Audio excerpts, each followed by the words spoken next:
about motherhood. 1 minute, you're mom of the year. I love you, Mommy. Then the next, not so much. From bath time to bullying, from potty training to puberty, parenting is full of challenges. But one thing is for certain, you are not alone. Welcome to Modern Mom Probs. I'm your host, author, mother, parenting expert, Tara Clark.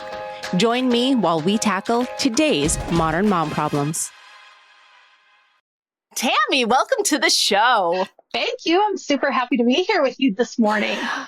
I'm excited to chat. We chatted for I don't even know, a half an hour before I even hit record, to the point where I was like, oh gosh, I guess I should probably be recording this conversation. And so here we are. So today we're going to be talking about 100% guilt-free self-care, which is so important. It is so needed right across the board. So Tami, you spent a decade working in both politics and teaching in the public school system. And now you are helping families rebalance the domestic labor at home. Such an important conversation. Tell us a little bit about yourself. I would love to. So some people may be thinking, how do you go from politics to teaching school to now being a Fair Play Facilitator life coach? And the answer is, every morning since I was a little kid, I've woken up and wanted two things. I wanted equity in the world for women to make it a better place for women to thrive. And I've wanted inner peace. Those things are connected. We don't have either of those, but I do get up every single day and think, how can I make the world a better place for women all over the world? I'm going to start in your home. I'm going to start in your school. I'm going to start in your community, in your state house. And so the through line is wanting to make the world a better place. And how I see my unique positioning in that is my third graders. I used to have 9-year-old coworkers. I got them to do a lot of stuff they didn't want to do. I got them to do a lot of stuff their parents were convinced there was no way that they were capable of doing those things. I was like, maybe not for you, maybe not at home, but we're creating this atmosphere of community care here and doing grown-up jobs, and that we derive a sense of accomplishment and confidence and competence from doing hard work, being allowed to make mistakes and moving on. And in my political career, I giggle because it's been a very long time since I had one of those directly where I was being paid. I did everything from grassroots organizing to FEC compliance, fundraising, all the way to lobbying on issues that affect women in the state of California. And so I, again, have a skill of breaking big, complex topics and subjects down and making it bite-sized, palatable, and easy enough for kids to do. And I have a theory, and that is, if grown-ups see kids do stuff, they think, how hard can it be?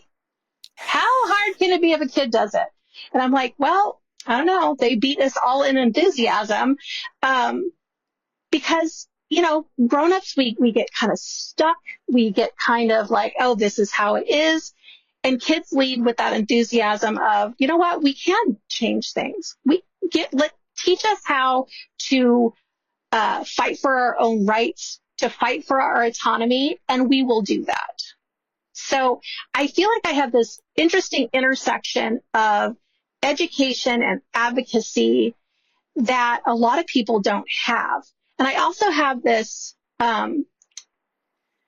really deep sense of we're all in this giant group project together called living as a human being on planet Earth. And specifically being in the United States as a democracy, I can't do all of the work of changing how family policy goes in the states or at the federal level.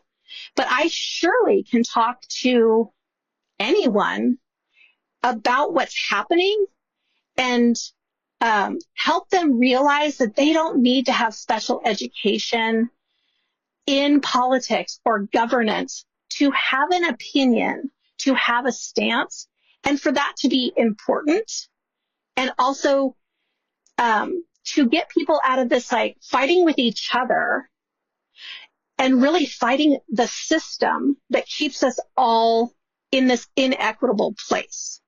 Like, so when I go into people's relationships to get them to rebalance work at home, I'm like, hey, can you and your family link arms like a team? Can we not fight each other about the things that need to be done, but rather fight together against the things? Let's have mom and dad and your kids fighting the laundry pile rather than mom fighting with everyone in the house about the laundry pile. Right? And so some people are like, how are you so optimistic about changing the world, changing policy, trying to get things like paid family leave and childcare tax credits and all things that are good for all families? And I'm like, I used to work for elected officials. One of my people was a U.S. senator, and one of his party tricks, I used to call it, was we would get a clipboard and he would stand on the sidewalk outside a very popular bookstore, and he'd call it office hours, sidewalk office hours. And he would ask the public to talk to him. And we're standing there with a clipboard writing stuff down. And then we would follow up with those people. And we would try to connect them with the agency that would help them or direct them to the person that could help them.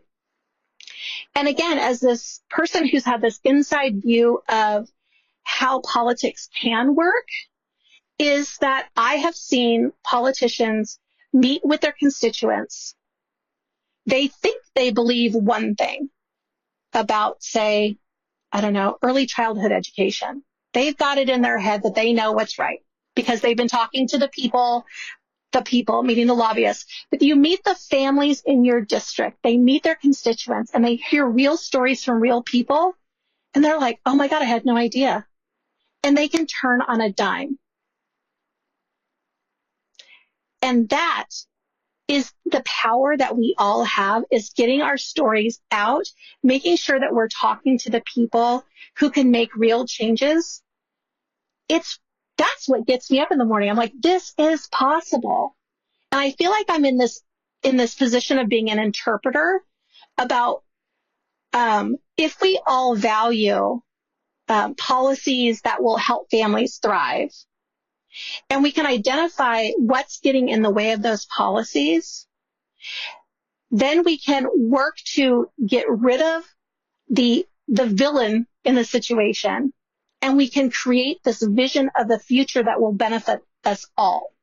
But it's a group project. It definitely is. Yeah. It's all of us. It takes all of us. How did you get involved in that in the first place? Get involved in which?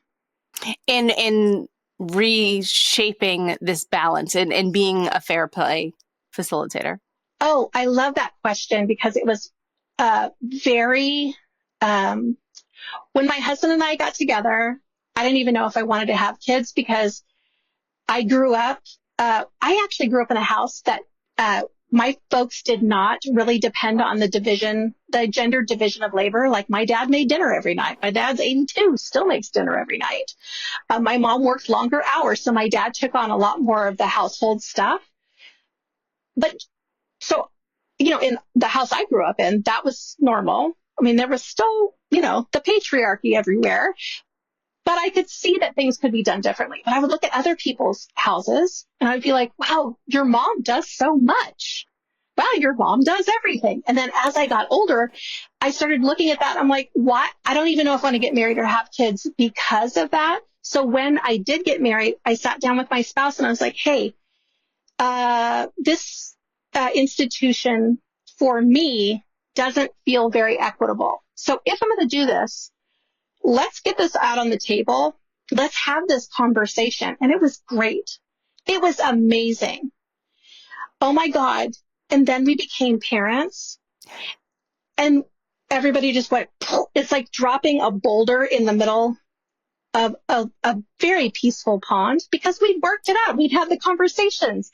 We were having this equitable relationship. And then we got a baby and everything flew out the window. He took a very long and it's by American standards. He took a 3.5 month, almost 4 month paternity leave. He's a teacher. And we built our family through international adoption. So there was a bonding period, and there was oh my God, this baby's almost one. We went to another country, not having a kid, and we came back with one. And so we're parents overnight in a way. And when he went back, so while he was home, things were still really equitable. But the moment he went back to work, I felt like I should do all of these things because he's making the money.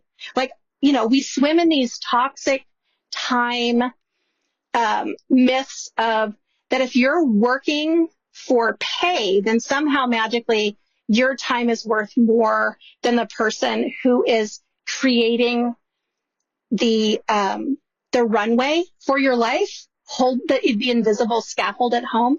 So in 2011, I started Googling, why am I so mad at my husband? I started Googling, housework after kids, because I was like, am I the only person that is so full of rage about this? I felt duped. I felt really angry. And I was like, but I was so mad couldn't even come up with like good search terms in Google. Coincidentally, this was exactly the time where Eve Rodsky, the author of Fair Play, literally same time period, her second kid. And she was like, oh my God, what happened? What happened? We were both Googling the same search terms at the same time. And so once I identified that it wasn't a Tami problem, this isn't a problem in our house or our state or our city. This was a problem everywhere, that the systems of, especially in the United States, because that's where I live and I can really talk about that, this family structure is really built on the back of unpaid labor of women. Full stop. Research, it's trillions of dollars. It's one thing to know that intellectually, and then it's something completely different to feel it in your heart as you look at your family that you love so much. I was like, okay, we're going to need to figure this out because I cannot be this angry about how unfair this feels. So again, it came down to lots of conversation with my spouse. So we patched it together over the years. And when Fair Play came out, I was like, oh, this very smart woman did the research. And now she's given me editorially vetted words on how I can talk about this with other people. And also a really cohesive way to think about, well, okay, so what are the jobs? Why is this happening? And then how do we solve this? Right? How do we create families that want to work as a team to conquer the thing that's outside of us? How do we live happily ever after and the laundry gets done? How do we get our kids from here to there when we're both working? How do we build I call it our family success team? How do we create the scaffold that helps all of us be successful so that we have the time and energy to really speak truth to power, which is, this is not an individual problem at all. This is not a you problem. It's not a me problem. It's not a her problem. It's not a him problem. It's a systematic problem. But let me tell you, when you're mad at your family because you're doing all the housework, you are not going to your state house to talk to your representative about changing policy because you are tired and you are mad. So, it was an evolution, and I feel like I was in the right place at the right time in order to take what was happening in my personal life, put it together with my professional life, hitch my wagon to the Fair Play Policy Institute and be like, you guys are doing the research. Thank you. Thank you for your support. Because when you're talking about things that everybody feels like is a personal problem, you do need the research behind you to be like, no, this isn't just you. It's not just me. It's everyone. Because people internalize that they should be better at this. They should be single-handedly doing 20 full-time jobs and look 25 at all ages, right? It's like, Yeah. okay, let's be real. That's not going to happen. So did that answer your question? Yes, Tami, it did answer my question. Excellent. Because it's one of those things where we often think, oh, it's just me. It's just happening in my house. I'm just resentful for having to do the laundry all the time. But that's actually not the case. Right? Or I'm a hot mess because XYZ isn't done. I mean, yeah, sure. Maybe you have a messy bun. Don't we all at some point during the day? But that doesn't make you a hot mess. Right? No, it doesn't. It really doesn't. Yes, I agree. So I want to talk about self-care too. Mm-hmm. And I know the delegation and self-care conversation is intertwined because it really goes hand in hand. And so you often in your work talk about guilt-free self-care. And how can we practice self-care in a way that can help us create the life that we want? Just kind of like how you mentioned about that family success team, which I love. And I think I'm totally going to take that and call my husband and son my family success team. How can just regular people do that? Well, I think the very first thing is to realize that most of us have been fed this message literally directly to our own ear holes from our mom, our grandma, TV, movies, that women have to set themselves on fire in order to warm everyone around them. Well said. It's a good analogy. I would like to not subscribe to that channel. That sounds terrible. And so number one is we all swim in that, and it is completely normal that if you're like, I have to do X in order to be a good mom, it is very likely that you did not come up with this criteria. So that's cool. Let's just look at a different criteria. So number one is, the idea is, so guilt, as gonna name dropper, Brene Brown says, guilt is I did something bad, right? Shame is I am bad. And the reason I want to talk about guilt-free self-care is because you're a human being that deserves to be treated as well as all the other human beings on the planet. Full stop. And if people are like, yeah, I'm going to give you an analogy. So my immediate family is me, my spouse, and my child. So imagine a 3-legged stool. We've got the spouse leg, so well cared for, so awesome. The kid leg, immaculate, better than all the legs. And then we have the mom leg, which is 6 inches too short. It broke off in 1993. It needs to be painted. It's all the things, right? And aesthetically, you might be like, yeah, but there's really 2 great legs. But the usefulness of the stool goes down dramatically when that 3rd leg is not cared for.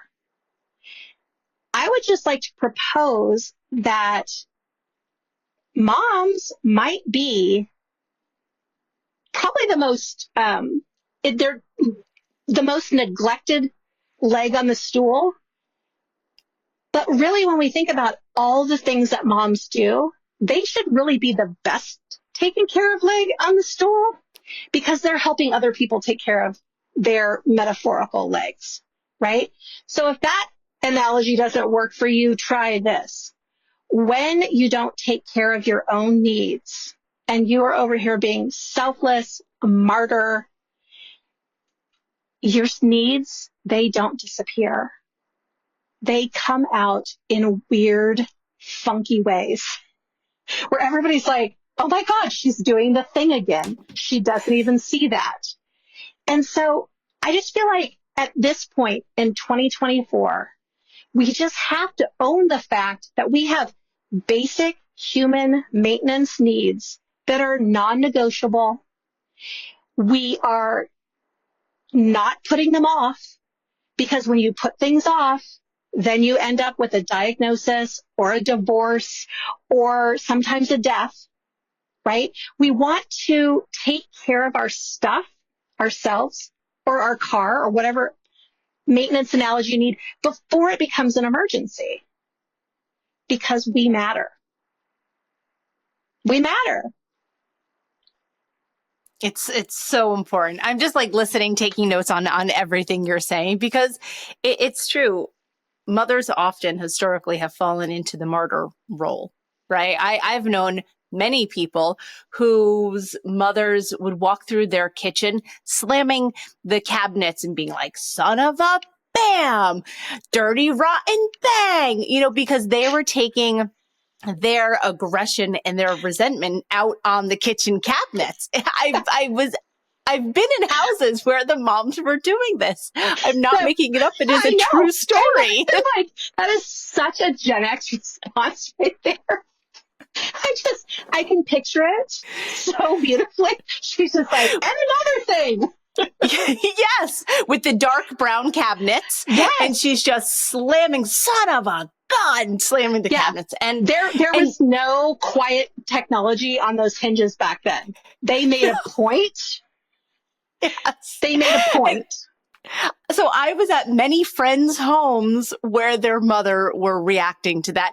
And it was a common thing. It wasn't like, oh, something really happened that day, that was just that one specific incident. Like, no, it was day after day of taking care of the family and doing the laundry and whatever else she was doing in her day, that sometimes something would cause her to have to express herself. Just like you said, oh, she's doing that thing again. Yeah, sometimes that thing was slamming pots and pans because she just needed to get it out. Right. And I just said, oh, that's such a Gen X thing. How about picture, let's say, July 2020. If you weren't slamming cabinet doors at your house, I don't know what you're doing, because every time my family was like, what are we going to eat? I'm like, y'all, I'm still chewing my lunch. Why are we talking about food again? Get a grip. And I'm not in charge of every meal. I don't know why you all are looking at me. There's a room over there that holds the food. Go to it, right? But it's this thing too, where we're like, well, I should be able to do it all. And really, what was our moms mad about in the 80s? They didn't have childcare. In the 70s, they were pissed because they didn't have a checking account or a credit card or a mortgage in their own name. So again, it's like these big policies that keep us all like married to our jobs because they're tied to our health care. Our job sucks, but I need health care. Our marriage sucks, but I need this mortgage. Our moms had a lot to be mad about, and so do we. And just being mad doesn't change anything. Just burning ourselves out on the personal level doesn't change anything. Just superficial self-care, because I know a lot of people are like, guilt-free self-care. I'm going to go get my hair done. I'm going to get a facial. I'm like, girl, your skin's going to look fantastic. It's going to look terrific. But what I need you to do is go to sleep so you have enough hours, so you're not so actually tired. I need you to eat a meal that's appropriate for a middle-aged gal, not a teenager. I need you to practice self-compassion so that you don't think everybody is competition.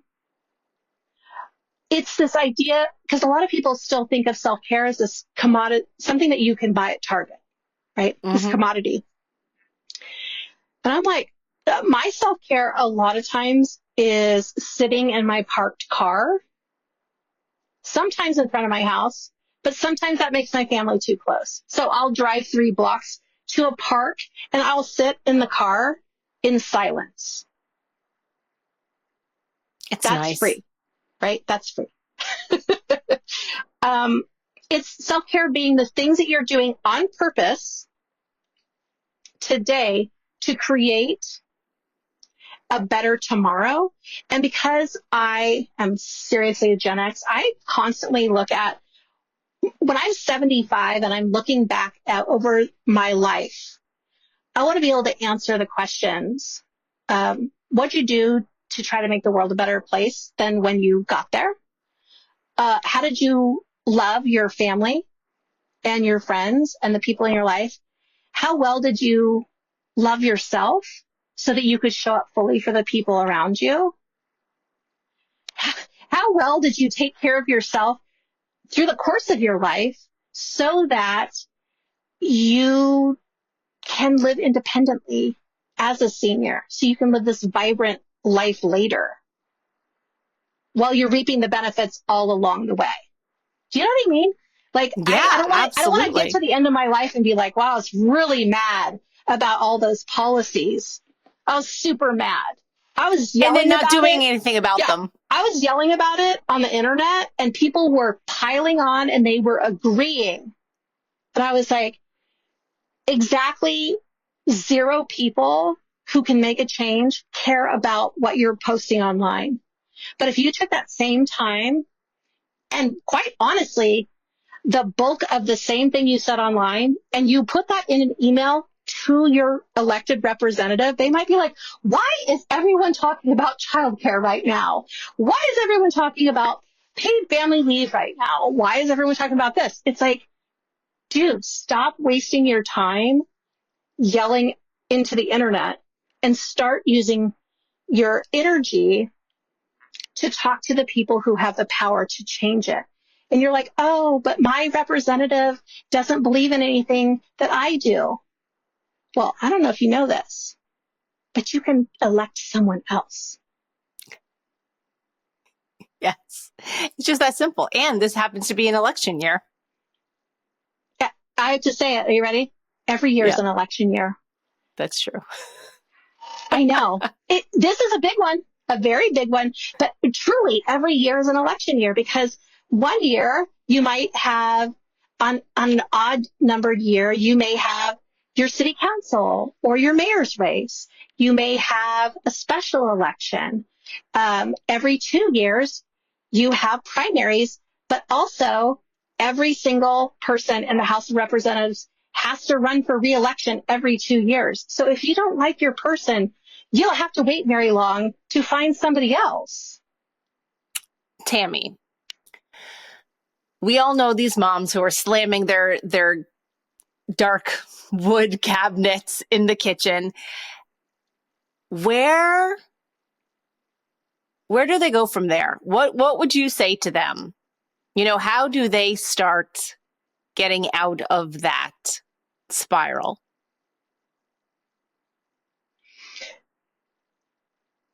I love this question.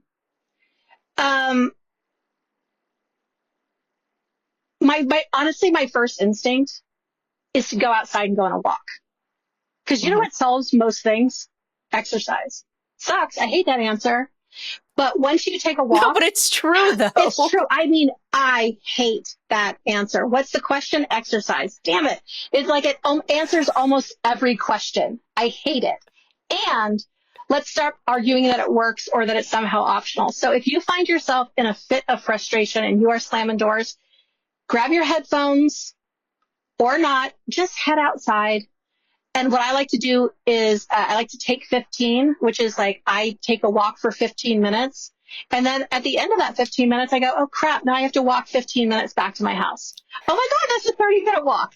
I just tricked myself into a 30-minute walk, right? If I say I'm going to go out for 30 minutes, it does my head in. I'm busy. I don't have that time. But let me tell you, I can take a 15. Oh, crap, now it's 50. Now it's doubled. But the point is I would get them to move. I'm a big advocate of the family meeting. And the family meeting is It's a positive discipline tool. So again, I used to be a third grade teacher. We would meet, and what we would do is we would compliment each other. We would point out the strengths of the people around us. And then we would say, what's bugging all of us? And mom, if she's slamming covers, could very well be she's tired of making dinner, right? So maybe if she's tired of making dinner, you're like, she comes and she goes, I have an agenda item for our family meeting. Thanks for the compliments, everyone. Everyone compliments each other. And then you go, hey, how are we going to solve the dinner problem? And then you ask your 7-year-old, how are we going to solve the dinner problem? And you write down all their ideas, and you ask your 12-year-old, how are we solving the dinner? And a lot of them will go, you're going to do it, right? You write it down. You're like, mom makes dinner. Mom makes dinner. You're like, okay, I need more ideas, more ideas, more ideas. And then you try to get your family to see that there are multiple ways to solve the dinner problem. It could be we're going to take out. It could be where you're on your own tonight, kids. Enjoy your cereal and cheese sticks. It could be mom does make dinner, but everybody else does everything around it. So we get in that problem solving mode, because here's the thing. When we're in that, like, I'm ready to fight you state, it's really hard to be like, I'm going to be curious about how to solve a problem. However, yelling at our family doesn't usually get what we want, right? So honestly, when I am working with clients, I always start with self-care, because usually by the time I'm working with people, they're mad. They're very mad. They're mad at everyone because everything kind of sucks, right? So I'm like, hey, can we just work on sleep for a while? Hey, let's get in that routine of get up, go for a quick walk, come back, feed yourself like you love yourself, maybe take a 5-minute meditation.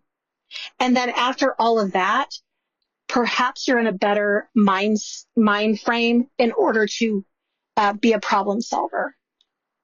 Because ultimately that's what we're doing, right? If you're feeling resentful about having to do a vast majority of domestic tasks, well, guess what? I don't think your family is being malicious. I think your family is being like, this is a nice place to live. We never run out of toothpaste. Dinner is always on the table, even if I don't like it. This nice lady over here gives me hugs and takes me to school. Like, what is there to complain about? Right? Because it's invisible work to the people who are not doing it. Right? Mm-hmm. And so if we make work visible for our families and we ask for their input, a lot of times they're like, what?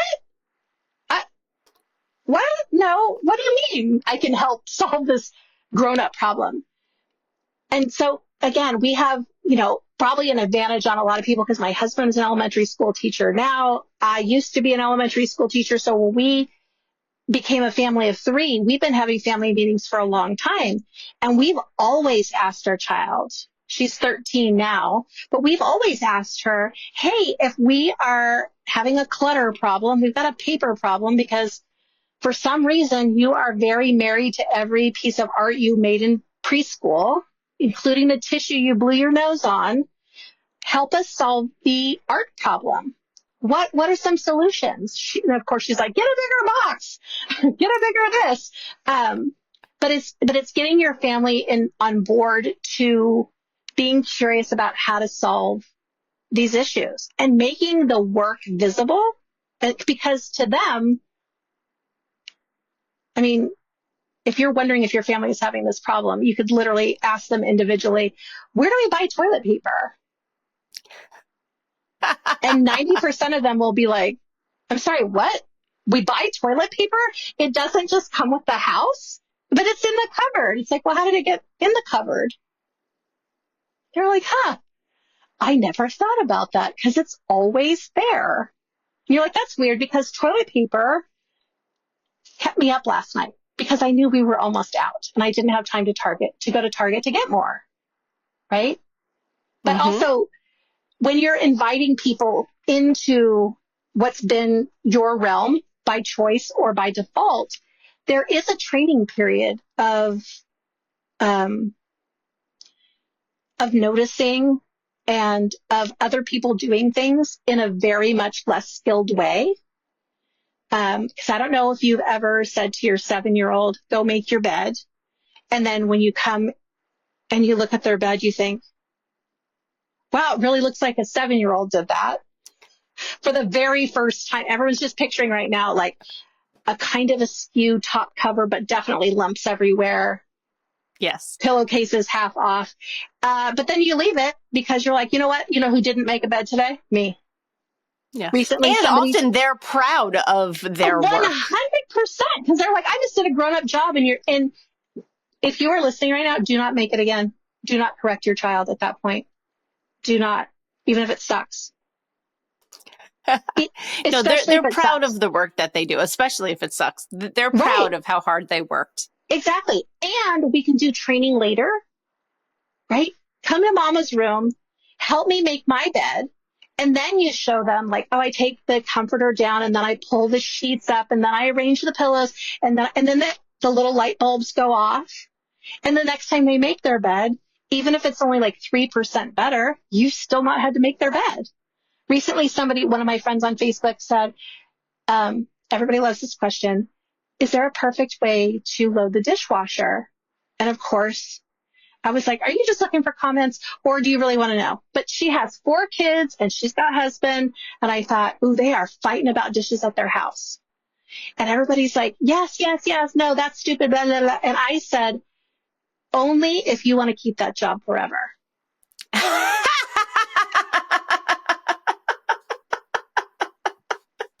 I'm literally falling off of my chair, Tami, because I am meticulous about my dishwasher and I'm the only one that loads it. So that's why I thought that was so funny. Right? But what if you let your kid do it and it's not quite right and there's still some dishes that didn't quite get it? Again, then you can come back and say, hey, I know, thanks for loading the dishwasher. And I noticed that some of the things didn't get clean.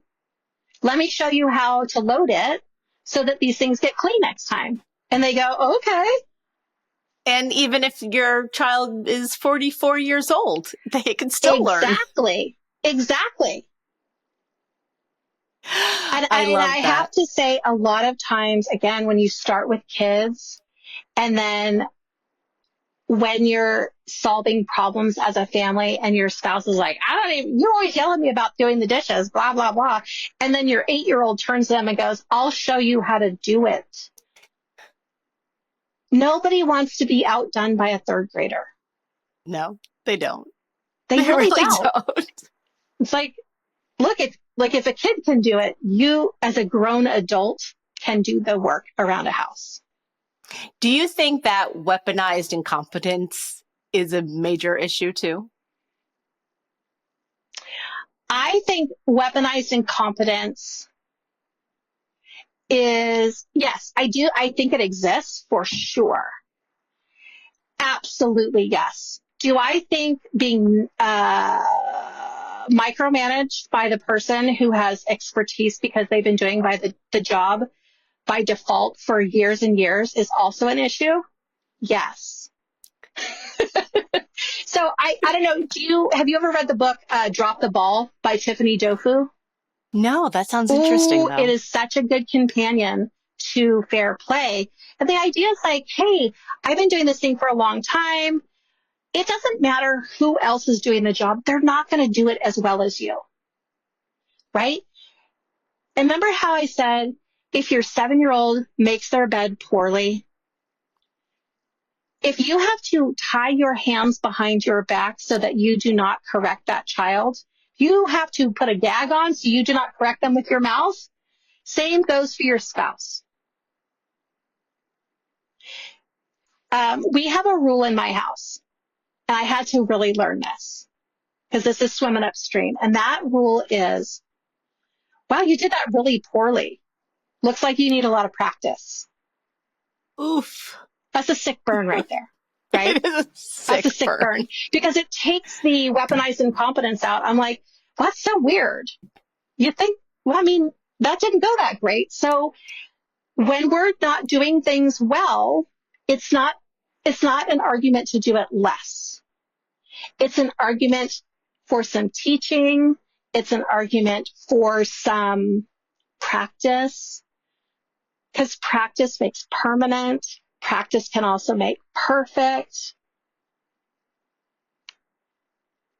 I I love refuse. that. I feel like weaponized incompetence, while it does exist, I do also believe that it exists in a power struggle dynamic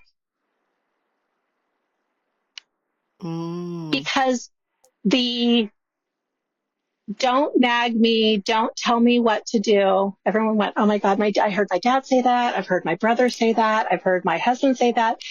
What they're saying is, I don't do it as well as you, and I might think this is your job anyway. Why don't you just do it? And I could say, but if we weren't a couple and you did not live with a female partner, if you had a swinging bachelor pad, these jobs would be done. You would have figured out how to get your clothes clean. If we looked at your work ethic at your job, you are not weaponizing incompetence at work.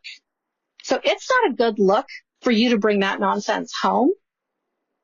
I will try not to belittle you because I have more experience. Because again, what are we trying to do? We're trying to get everybody on the same page, which is laundry sucks. Laundry sucks. It does. It does. I work at home. I literally am in my laundry room. There's dirty clothes right there. And you know what? I'm not going to touch them until it's either my turn, I'm holding the card, or I need something and I'll do it myself.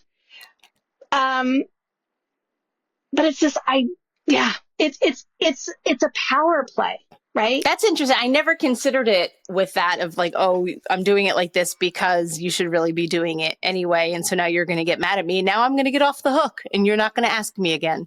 Oh my goodness. Oh my goodness. And I'm trying to think back to where I learned if you aren't doing it well, that means you need to practice. And partially that was at home growing up. Like if you didn't do your chores well, they would literally point and be like, okay, just go fix that.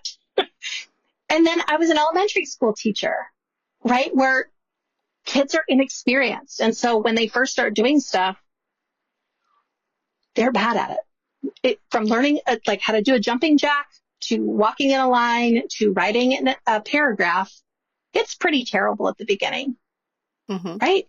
But we praise effort, and then we praise effort, and then we teach next steps.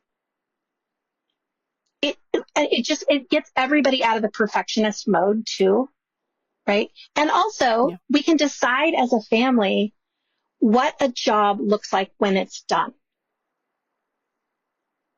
It's not the person who's most persnickety about it, and it's not the person who's terrible at it.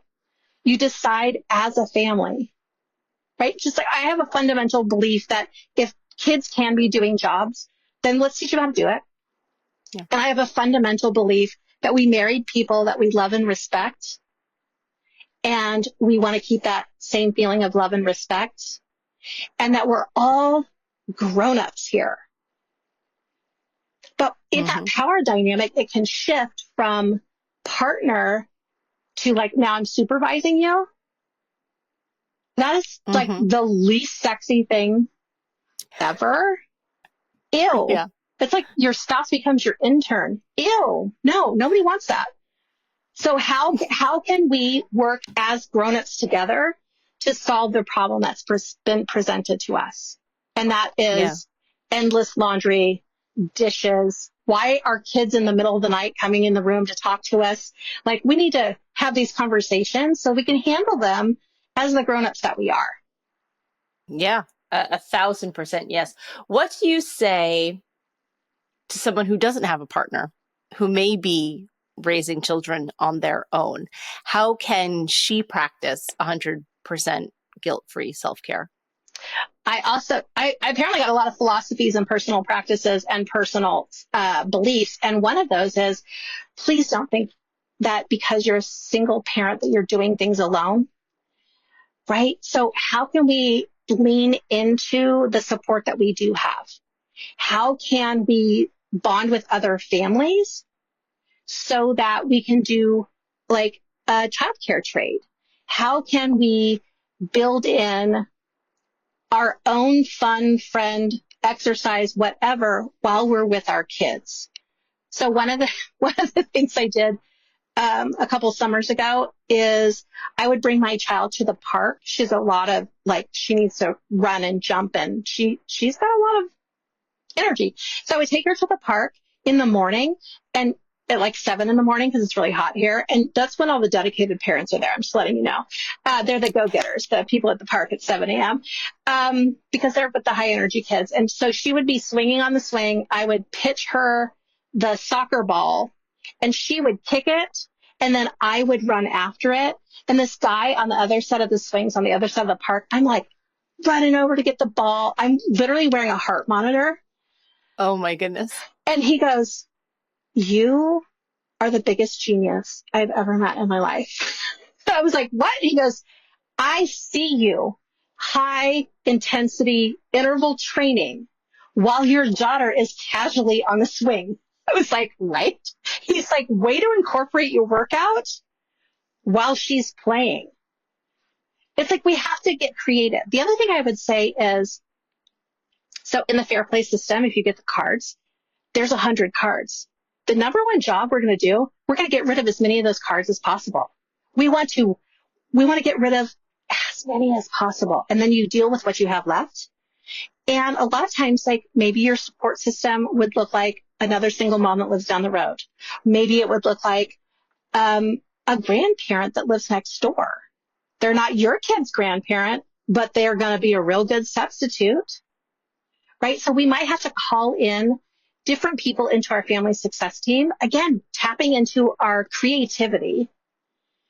Because when we look at these problems as global, rather than as a personal issue, we go, oh, if we're all in this together, I can ask other people for help.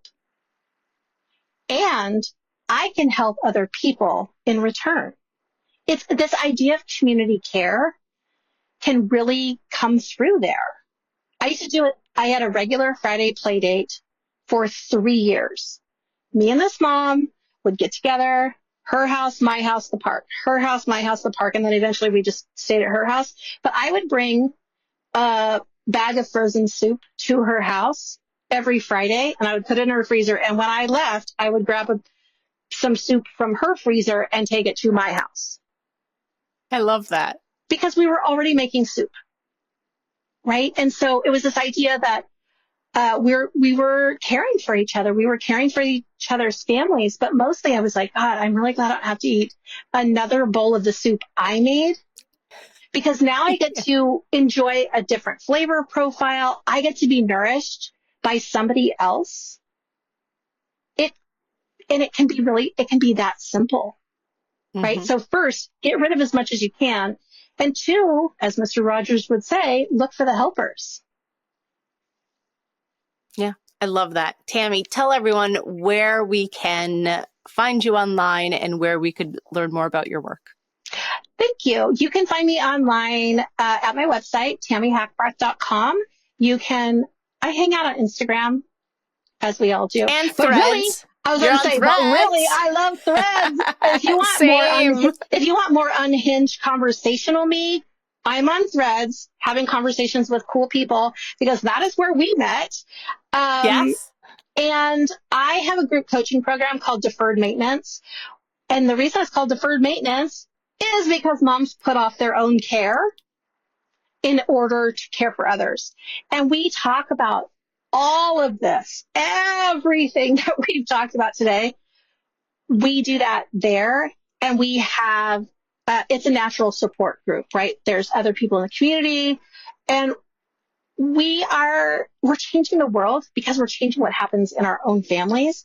And we are changing the narrative that we have to be these solitary people in our homes being perfect to being more community focused people who are changing the world. So I hope to come over on Threads and say hi, come over on Instagram, say hi, check out my work on my website. I have a book too. It's called The Essential Guide to 100% Guilt-Free Self-Care. And also I have a podcast of the same name, yes, 100% Guilt-Free Self-Care. And our friend Tara is going to be a guest. Yeah. Very soon. Very excited. I love it. I love all the work that you're doing, Tami. Thanks for bringing this to the forefront. I appreciate you so much. Thank you. Thanks for listening to today's episode of Modern Mom Probs. I hope you enjoyed our deep dive in today's problem with me, your host, Tara Clark. Join me next time when I'll be interviewing another great guest and tackling another modern mom problem.